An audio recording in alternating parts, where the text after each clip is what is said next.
This is a ketchup bottle from Kraft Heinz. And this is its cap.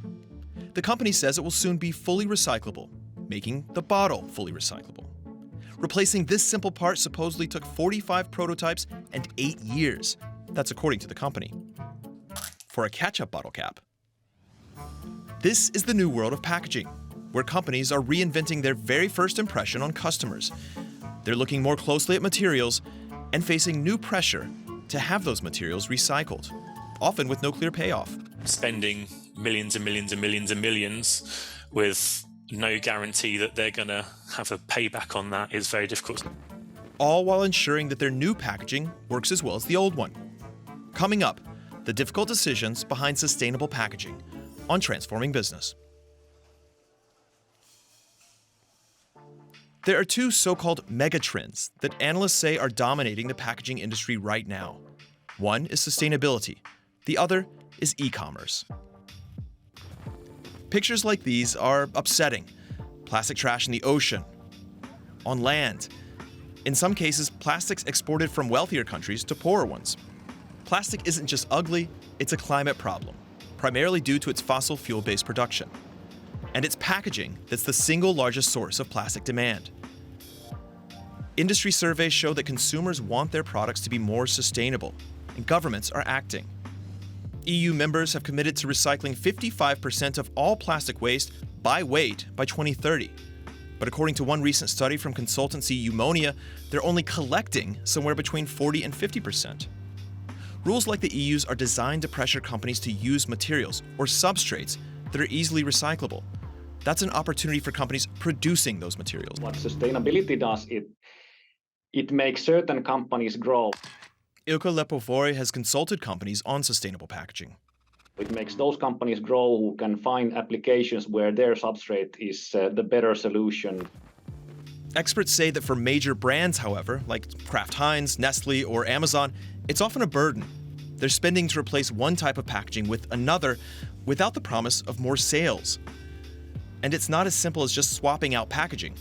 For one, there are loads of different materials to choose from. Paper is compostable, plastic is lightweight, so it's very few grams per package, which means typically less carbon emission, and then metal is super easily recyclable. So all substrates have their own benefits. Even within plastics, there's a variety of types. There's polyethylene terephthalate, or PET, pictured here. It's common for bottles. Some plastics are more flexible, others are more rigid. Some hold your glue, others your whatever that is. Our ketchup bottle is made out of PET plastic. This original squeeze cap is made out of a different plastic called polypropylene. Now, polypropylene is technically recyclable, and it's actually quite popular in food packaging. Polypropylene, it's not new at all. It's been used quite a lot. Adam Harriott is a plastics expert at UK packaging and waste advocate WRAP. So a lot of times you'll see it in things like, especially food packaging, because it's got a very good oxygen barrier on there. So you get them in sort of like tubs of butter and margarine or ice cream tubs. So then what was the problem with the original ketchup cap if it's already recyclable? There's a second material inside. Look here. This small part where the ketchup comes out, that's flexible silicone. And that makes the cap more difficult to recycle. The issue is really the small valve. Christoph Waldau is the CEO of B+P Creality, which works with firms on sustainable packaging. He did not work on the Kraft Heinz ketchup cap. So they said, okay, we need to have a monomaterial. We need just polypropylene. Because when you look at, for example, white, uncolored packaging made of polypropylene, for example, this is highly recyclable as a monomaterial. In other words, swapping out that one small valve makes recycling the entire product much easier. But there was a risk. Heinz, America's favorite ketchup, and give it a squeeze. Give Heinz a squeeze anytime that you please. Just a little or a lot. Right on the spot, give Heinz a squeeze. There are some aspects in the packaging which are really important for the consumer. And bringing the ketchup on the right place on your plate, this is very, very important. How did Kraft Heinz keep that function with a new material? They re-engineered the cap entirely and filed these patent documents for the so-called Balaton closure. The new cap is made out of 2 pieces of polypropylene, and the company claims it works just as well as the old design. Kraft Heinz declined to comment on the process behind the cap, but experts say that its design was just part of a lengthier process. And then you build mock-ups, you build prototypes, and you do some first samples from maybe a small tool, or you do your testings again. You do consumer testings, which can really take a long time. Kraft Heinz isn't the only company going through this process. Look at your milk carton or juice box. That's what's known as aseptic packaging. Tetra Pac is one of the most well-known brands. An aluminum layer inside keeps out oxygen and light. But aluminum is problematic for greenhouse gases. So now Tetra Pac says it's trying to replace that barrier. Marketing can also affect how companies approach materials. Consider plastic milk cartons. They often come with colored tops to identify the fat content in the milk, but the pigment can make them harder to recycle. In the UK, some packagers finally changed them after years of pressure. I mean, I've been working in the industry for like over a decade, and it's something we've all been banging on about since before I started, and it's only just happened to show exactly how long these processes can take. And there was no technical reason why it couldn't have the pigment taken out. There's nothing at all. It was purely a marketing, so people knew what type of milk it was, even though it's on the label. Let's say that, like Kraft Heinz, you've done it.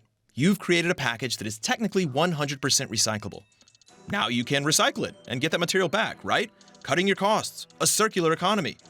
Well, it's easier said than done. Get this, in 2022, recycled material made up only 21% of Heinz packaging by weight, according to the company. Not even a quarter of its packaging output. And that's actually not bad for the industry.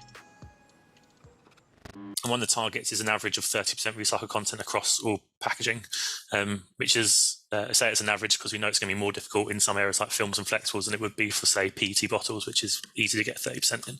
And on average across the board for all plastic packaging, we're at about 24%. One big problem is sorting. Another is that health rules limit the use of recycled plastics for food-grade plastics, those that touch food products. It's paper and cardboard where the packaging industry takes a bigger step towards circularity.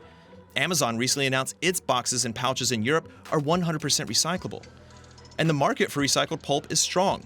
Just look at one of the continent's biggest paper-based packaging producers, Smurfit Kappa.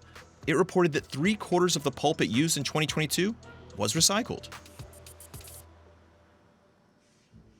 Here, just south of Mexico City, is a look at industry's best efforts to make plastic more circular. An advanced recycling center run by the British-based company Greenback, right next to a landfill. Here, there's plenty of material to work with and plenty of labor to help with the initial sorting. Greenback is working with major brands like Nestle to take recyclable plastics out of the surrounding environment, offsetting what Nestle has pumped in. It heats the material to break it down, and the resulting liquid is a plastic resin used to create new packaging, including food-grade plastics, according to the company. So in other words, we're not trying to recycle plastic into park benches, but we're trying to create a full circularity. Philipp von Stauffenberg is the CEO of Greenback. As companies face more pressure to show that they're recycling their plastics or that they're using recycled plastics, they could in theory turn to companies like this. Greenback says its proprietary software uses artificial intelligence to further sort the plastics and then create a chain of custody for the resin. The only reason that people would buy our product is if they need to be able to prove that their packaging or their product has recycled content. If they can't prove it, then there's no point paying more for it. Greenback is still a young company, and companies like it often struggle to find investment. The hope is that growing pressure on industry will grow this market in the years to come. And there are signs that industry is facing more pressure. Remember those rules in the EU? Well, just look at the UK and at California. Both also have new recycling rules that aim to compel companies to actually recycle materials in larger amounts. And for companies, this is what it comes down to. Creating recycling economies is difficult, and it's expensive. The years-long efforts to create recyclable packaging may actually be the easy part. It's almost a low-hanging fruit. It's the simplest stuff to do. Bolstering recycling processes on the back end, that's much harder. One thing is clear. The pressure for better, greener packaging is growing, and it's unlikely to slow down anytime soon.